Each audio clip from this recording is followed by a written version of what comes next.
আমি আমার অনেক ভিডিওতেই বলেছি যে আমি রান্নাবান্না পারি না। পারা তো দূরের কথা, আমি রান্নাবান্না করতে ভালোবাসি না।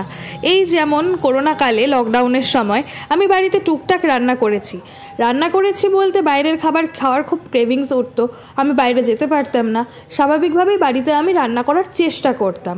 তার মধ্যে সবথেকে বেশি যদি কিছু বানিয়ে থাকি সেটা হচ্ছে কেক। ইউটিউব ঘেটে প্লেন কেকটা আমি খুব বানাতাম। এই যে ফুচকা খেতে কে না ভালোবাসে, কিন্তু আমাকে যদি কেউ বলে আমি ওকে 100 টাকার ফুচকা খাওয়াচ্ছি, আমি 50 টাকার খেতেও রাজি নই। সেটাও কিন্তু আমার মুডের ওপরই ডিপেন্ড করছে। যদি আমার মনে হয় আমি খাবো, তাহলে 10 টাকা থাকলে আমি 4টে ফুচকা পর্যন্ত খাই। তেমনই একদিন আমার হঠাৎ করে ইচ্ছে হলো আমি ফ্রাইড রাইস আর চিলি চিকেন বানাবো। পারতাম না যদিও বা, আমার ইচ্ছে হয়েছে তাও রেস্টুরেন্টের মতন করে বানাবো। ওই ইউটিউবই ভরসা, ইউটিউব দেখে আমি ফ্রাইড রাইস আর চিলি চিকেনটা বানিয়েছি। রেস্টুরেন্টের মতন করা তো সম্ভব নয়, নতুন হাতে যেরকম হয়। আরও টেস্টি বানানোর ইচ্ছে ছিল আমার, কিন্তু বাকিরা খেয়ে ভালোই বলে।